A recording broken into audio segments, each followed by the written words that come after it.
Welcome to Outwith, the podcast that takes you beyond the headlines and beyond our borders. I'm Hala Mohideen, and today we're travelling to Iran, a country that's been in the headlines here in the UK, largely due to the persistent efforts of one Richard Ratcliffe. Now, he is the husband of Nazanin Zaghari-Ratcliffe, a British Iranian woman, and the couple have a daughter, Gabriella. Now, during a trip back to see her parents, Gabriella's grandparents, Nazanin was arrested by Iranian authorities who accuse her of espionage, charges the family vociferously deny. Now, Nazanin has been in jail since 2016, and her husband, since that time, has been leading a campaign for her full release. Now, that campaign has gone all the way to the top of the Foreign and Commonwealth Office with varying degrees of success, and Richard Ratcliffe is currently arguing that his wife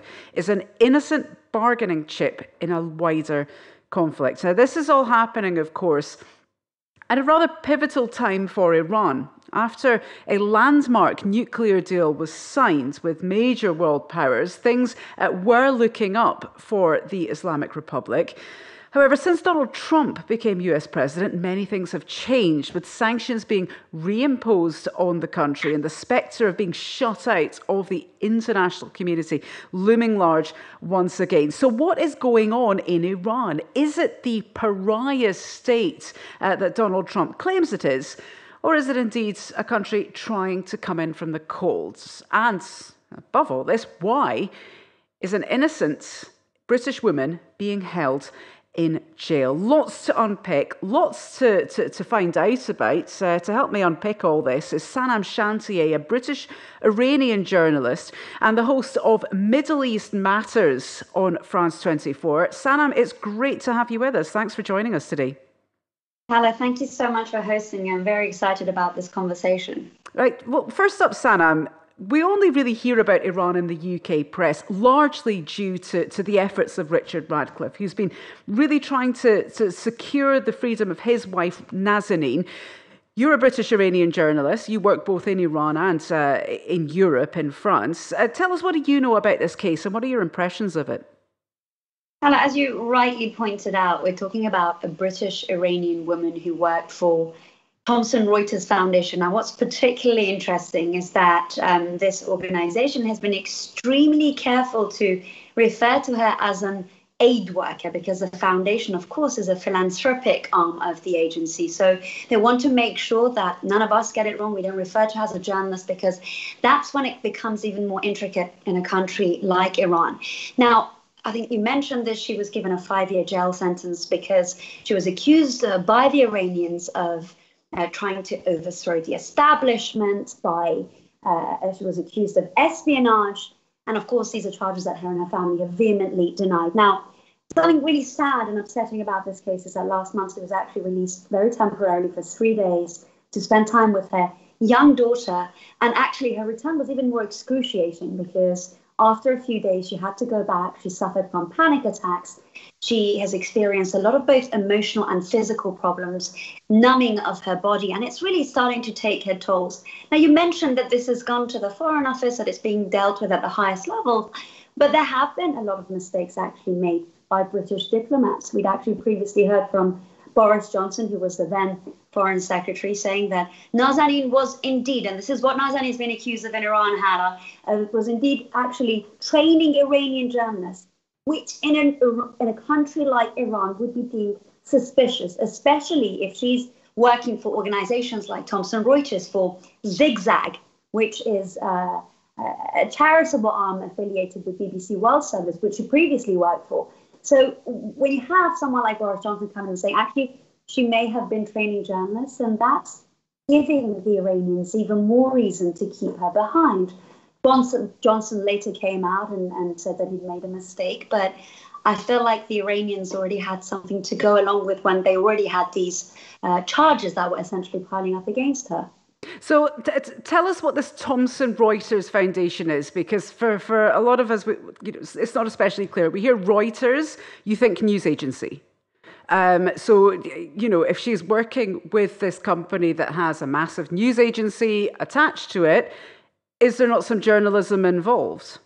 Let me explain exactly what it is, and I can explain this very well because I used to work for Reuters. I was with them for 7 years. So Reuters is Thomson Reuters. There was a merger. It became Thomson Reuters after they joined this Canadian firm, which was Thomson. Their headquarters are run out of London, and they've got various other cities across the US, and they're a global organization. As you said, they're a news agency. Us at France 24 use their material as well. Now, the Thomson Reuters Foundation, this is something I spoke about earlier, is the philanthropic arm of the agency. So actually, they don't tend to do a great deal of journalism. Their job is to train other journalists. So it's a charitable arm.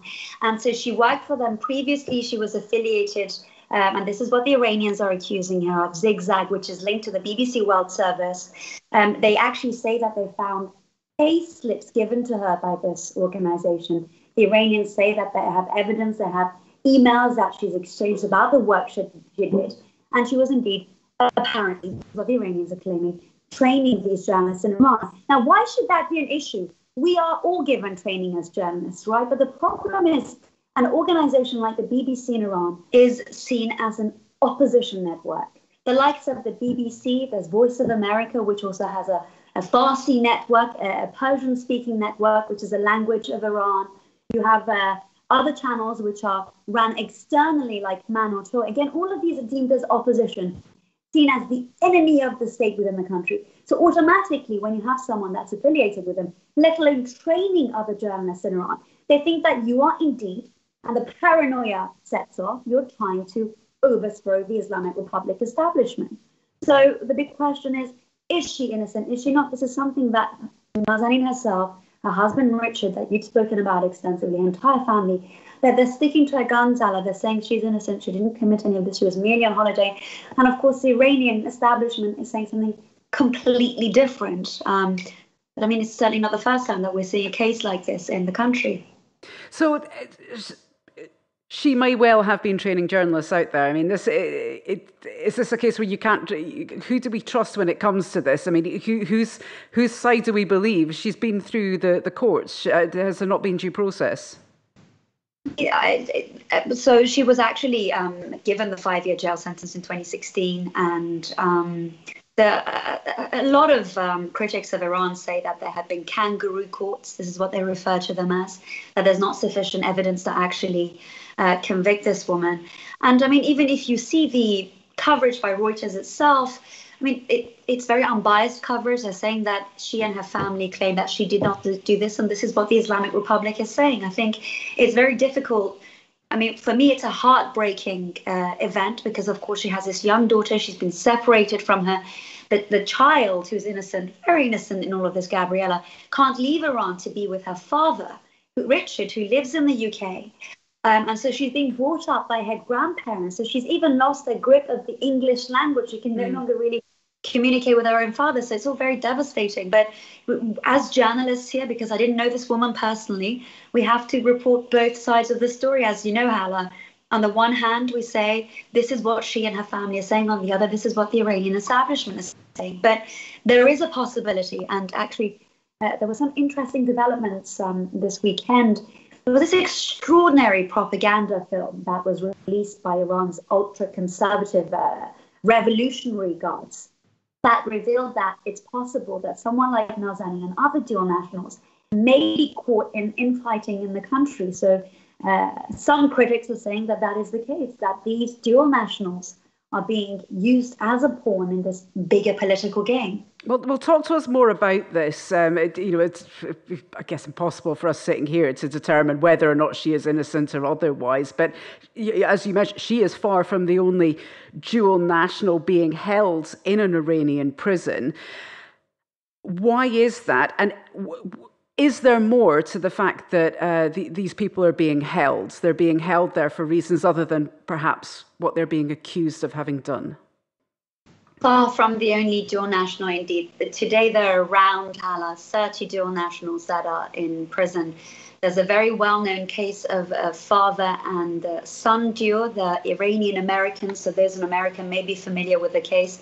Then Namazi is also being accused of espionage and collaboration with a foreign state to overthrow the Iranian establishment.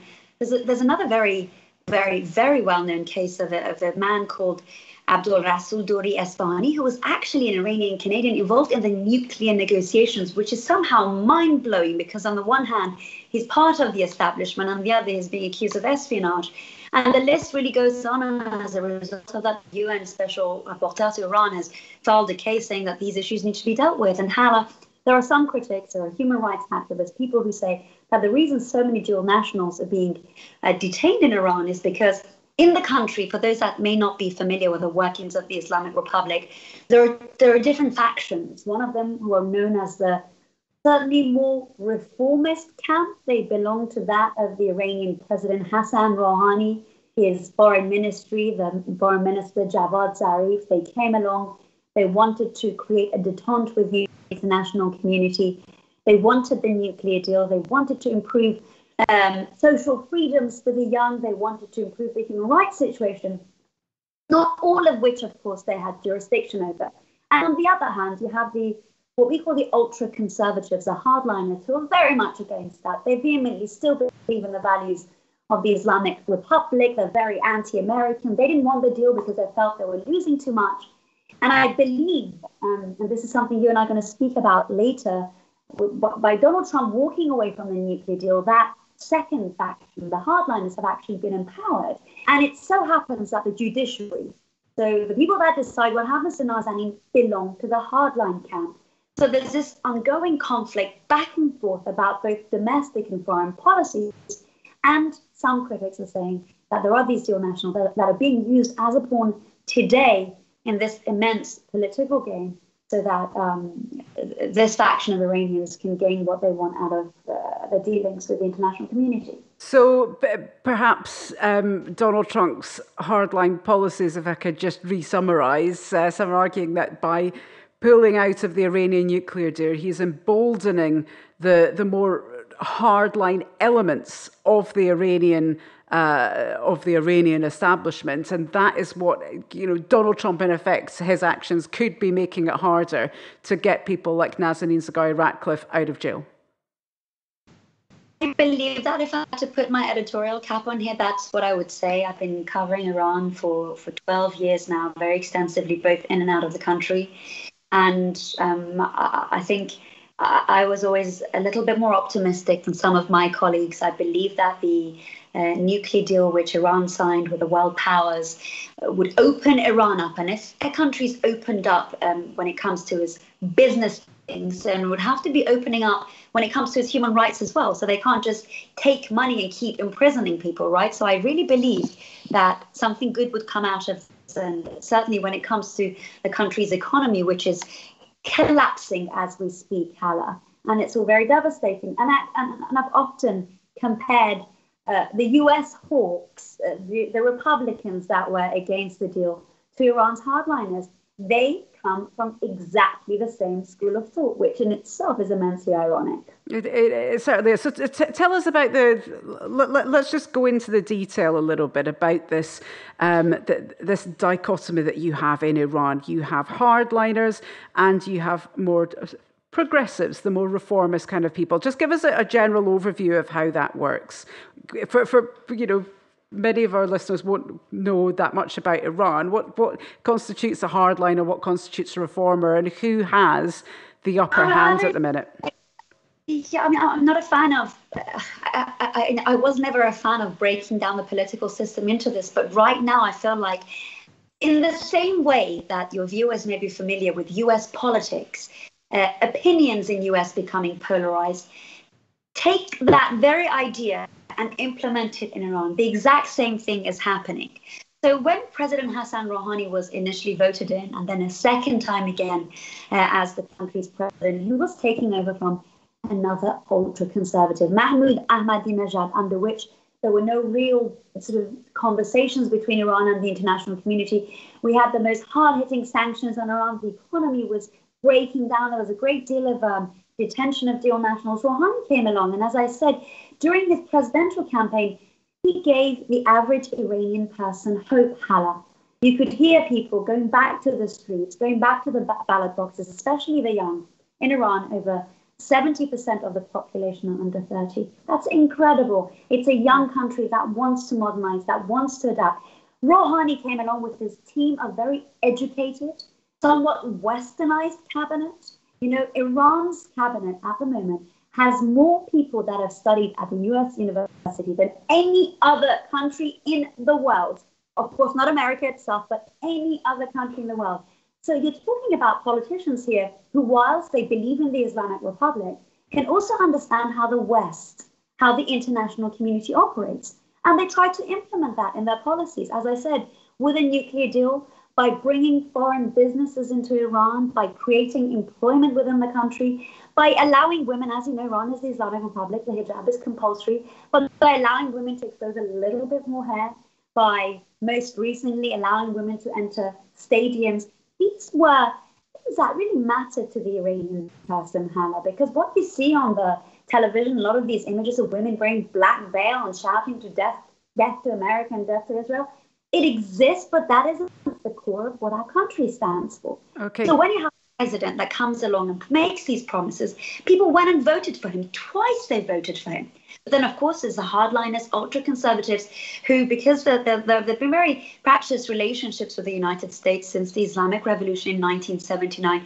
Remember, we had the U.S. hostage-taking. We've had the Americans back in the 50s organizing a coup d'etat against Iran, overthrowing our only democratically elected Prime Minister, Mossadegh. This goes back a very long time. There is a real problem of trust, and the hardliners, as you said, the ultra-conservatives don't believe they can trust the other side. And in fact, some of them benefit from the sanctions from the black market. So these are the two different groups. If we had to very simply, very dramatically slice the country into two. And right now, that political infighting is, in my opinion, at an all-time high. The two of them can't seem to meet in the middle. Absolutely. And I guess for people who are listening to this from the West and can see the advantages and benefits of opening up and allowing women to wear what they like and allowing trade and encouraging these kind of things that were supportive of the more reformist agenda, if you like, we can kind of see that. We can kind of, see why that makes sense. It's difficult in the West to see where the hardliners are coming from. It's difficult to see where the advantages are in signing a deal with the US. The disadvantages are to opening up. I mean, for you, we have what we call the Revolutionary Guards. I spoke about them earlier, talking about the propaganda footage that they released, talking about the political infighting. The Revolutionary Guards are very loyal to Iran's highest power, referred to as Ayatollah Ali Khamenei. He's the country's supreme leader. His position is more important than the president, Hassan Rouhani, and any other position in the country. The Revolutionary Guards are very loyal to Hassan Rouhani, and to Khamenei even, And to break that down simply, Hala, when the country is closed up, when Iran is unable to do any dealings with the international community, which is happening progressively now, Trump has even warned other allies like China and India and Russia to stay away from Iran. When that happens, then what happens? Something like a black market opens up in Iran. And that's how the Revolutionary Guards, the hardliners, the ultra-conservatives start benefiting, because they're going through a back door now and everything falls back in their hands. Okay, so is this a system that right now this system is working for them, not the country? I mean, remember the sanctions, Iran was opening up. So these sanctions, the latest US sanctions are very recent. Another round of even more draconian sanctions will be imposed in November, which will be on the country's oil sector. So this is slowly starting to happen. It certainly happened during the Ahmadinejad era. Remember, during Rouhani in 2015, that nuclear deal happened and the country started to open up. So we're slowly going back to that now. Okay, so I guess my question is, I mean, Iran, it seems to be in quite a state of change. We have this tension between two different sides. We have this tension that one side wants almost to remain closed off, whereas the other wants to open up. When you listen to what Donald Trump says, and how much of that you can take with a pinch of salt or not, but he seems to be of the view that he's on the side of the Iranian people. He wants the tough love to encourage people to overthrow the current hardline regime. I mean, is there a chance that it could happen like that? Listen, Hala, no one in Iran, listen, you have people who are against the establishment. You have people who are still believing in the monarchy which existed prior to 1979. You have people that belong maybe potentially still to that so-called green opposition movement that we had back in 2009 against the disputed elections. You have people now that are actually taking to the street because of the economic sufferings, because the economic hardships have ramped up tensions inside Iran. So you are seeing sporadic protests across the country because of everything from shortage of food to water to medicine to corruption within the country. But the one thing that, in my opinion, because I go back and forth to the country and I do believe I speak to Iranians on a daily basis, none of them believes that the likes of Donald Trump and Benjamin Netanyahu, the Israeli prime minister, are doing it because they feel for them. They know that it's all about politics. And Trump himself, he's got the primary elections coming up. He has to appease his supporters. And actually, this is as unpredictable as Donald Trump has proven to be. The one thing he's doing is delivering quite a lot of those promises that he made during his presidential campaign. Okay. So Iranian people believe that he cares for them. They know that it's to do with his own policies. And that's why he's brought along people like John Bolton, who are very much about bringing down the Iranian establishment. And they have some of the highest positions, him, Mike Pompeo, in his establishment. So he doesn't care about the Iranian people. I don't think any of us can say that. Okay, so I mean, I'm very conscious of the fact we've winded this out now well beyond one sort of British Iranian mother and her particular situation. Let's bring it back to Nazanin, because I guess we could sit here for hours, Sanam, and go on about this and explore the different arms and legs this conversation could grow. But tell us what you think will happen with Nazanin. How do you see this playing out? I can't. And I feel like if anyone says to you today, tomorrow, yesterday, that they can predict what will happen, they are lying, specifically when it comes to Iranian policies. It is immensely unpredictable. I had a friend, a very good friend of mine, Jason Rezaian, an Iranian-American dual national. His case was massive. You had the likes of Obama calling for his release. John Kerry was personally, the US Secretary of State at the time, involved in his release, and he was finally released, reportedly as part of that Iran nuclear deal. And for most of us, it came as a surprise. We didn't know how long it was going to be. Jason was going to be in prison for. His wife was in prison. He was the longest held dual national American Iranian in a prison. It was just a devastating case. So the outcome would be impossible. Is there a possibility that if the Brits try and somehow breathe life into the nuclear deal, is it possible if they try and maintain some sort of a business relationship with the Iranians, which looks increasingly dim, the chances of which look increasingly dim today, that Nazanin will be released? Maybe, but can I predict? Sorry to cut you off. Do you think that her fate very much is tied to this Iranian nuclear deal?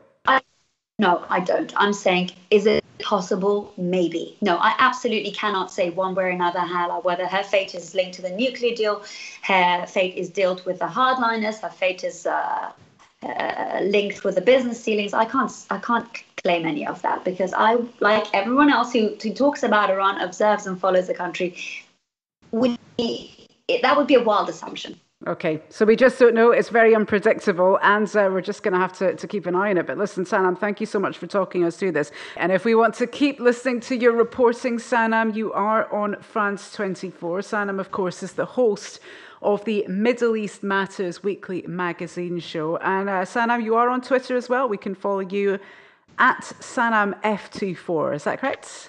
Absolutely. Thank you very much, Hala. Okay, listen, it's been great chatting with you. Thank you so much for speaking to us about Iran, about Nazanin, and of course about many other things as well. Sanam, it's been great talking to you. Thanks for joining us on Outwith. Absolute pleasure, Hala. Thank you. Thank you. And do remember to keep following the Outwith podcast. We are being released every Monday morning, so do subscribe, and we will hope to chat to you again very soon.